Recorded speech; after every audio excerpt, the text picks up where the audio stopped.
అందరికీ నమస్కారం. ఈరోజు దేశంలో జరుగుతున్నటువంటి అన్యాయాన్ని కాంగ్రెస్ పార్టీ ద్వారా తీవ్రంగా ఖండిస్తున్నాం. విద్యార్థుల పట్ల, నిరుద్యోగుల పట్ల కేంద్రం వ్యవహరిస్తున్న తీరు, విద్యార్థులు ఏమన్నా అన్యాయంగా ప్రవర్తించారా? విద్యార్థులు వాళ్ళ హక్కుల కోసం, వారి విద్య కోసం, వారి భవిష్యత్తు కోసం, భారతదేశ భవిష్యత్తు కోసం పోరాడుతున్నారు. అలాంటి విద్యార్థులు 2 రోజులుగా జంతర్ మంతర్లో సామరస్యంగా ధర్నా నిర్వహిస్తూ ఉంటే వాళ్ళ మీద కేంద్ర ప్రభుత్వం పోలీసులను ఉసుగొల్పి లాఠీ చార్జ్ చేసి రక్తపాతం సృష్టించడం మేము దీన్ని తీవ్రంగా ఖండిస్తున్నాం. మన విద్యార్థులు, యువకులే భారతదేశానికి రాబో తరాలకు సంపద. అలాంటి విద్యార్థులను, యువతను మీరు ఈ విధంగా కష్టపెడుతున్నారంటే, ఈ విధంగా మీరు దుష్ప్రవర్తన చేస్తున్నారంటే మీకు దేశం పట్ల ఉన్న చిత్తశుద్ధి ఏంది? దేశానికి గర్వకారణమైనటువంటి యువతను మీరు అణగదొక్కే ప్రయత్నం చేయడం ఏమని మాత్రం భావ్యం కాదు. మీరు ఇలాంటి చర్యలు తీసుకుంటా ఉండేది ఎవరు చూడలేదనుకుంటున్నారు.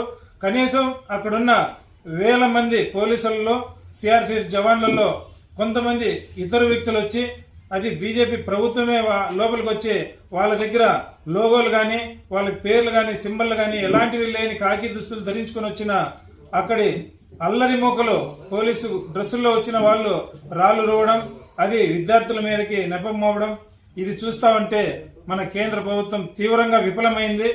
వెంటనే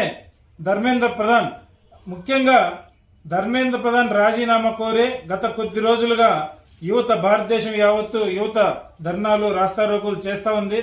దానికి ఏమని మాత్రం స్పందించని కేంద్ర ప్రభుత్వం ధర్మేంద్ర ప్రధాన్ విద్యాశాఖ మంత్రిని వెనక్కేసుకొని రావడం కాక ఇంతటి దుర్మార్గానికి ఒడిగొడతా ఉంది. మేము కేంద్రంలో ఉన్నటువంటి ప్రభుత్వాన్ని తీవ్రంగా ఖండిస్తున్నాం, వ్యతిరేకిస్తున్నాం. మీరు చేస్తున్న ప్రతి పని భారతదేశం యావత్తు ప్రజలు గాని, యువకులు గాని, ఉద్యోగస్తులు గాని, వెనకబడిన తరగతులు గాని ప్రతి ఒక్కరూ గమనిస్తూ ఉంటారు. ఇది మీకు చాలా దగ్గరలోనే ఇది ఇంకా ఉధృతమవుతుంది. ఏమనే మాత్రం మీరు దీని మీద తాత్సారం చేసే అవసరం లేదు. దీనికి సంఘీభావంగా మా నాయకుడు, పార్లమెంటు ప్రతిపక్ష నాయకుడు, కాబోయే ప్రధానమంత్రి రాహుల్ గాంధీ గారు నిన్న కాంగ్రెస్ పార్టీ పెద్దలంతా ఈ ధర్నాలో సంఘీభావంగా తెలియజేస్తూ ప్రధానమంత్రిని వివరణ కోరేదానికి ఇంటి దగ్గరికి పోయి ధర్నా నిర్వహిస్తే, ఇంటి దగ్గర నిలబడితే విచక్షణారహితంగా పోలీస్ జులుం చేసింది. రాహుల్ గాంధీ గారిని రక్తం కారే విధంగా కొట్టడం, దీన్ని మేము ఏమనే మాత్రం సహించము. కాంగ్రెస్ పార్టీ దీన్ని తీవ్రంగా ఖండిస్తా ఉంది.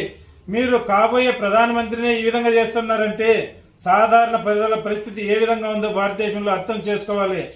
ఇంతకు ముందు శ్రీలంక గాని, బంగ్లాదేశ్ గాని, ఇటు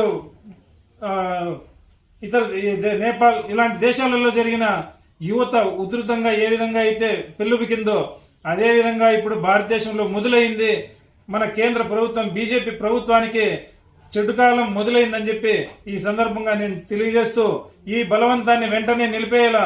ధర్మేంద్ర ప్రధాన్ ఎవరైతే విద్యాశాఖ కేంద్ర మంత్రిగా ఉన్నారో ఆయన వెంటనే రాజీనామా చేయాలా.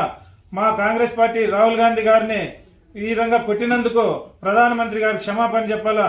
ఈ డిమాండ్లు వెంటనే నెరవేర్చకపోతే మేము కూడా పెద్ద ఎత్తున దేశం యావత్తు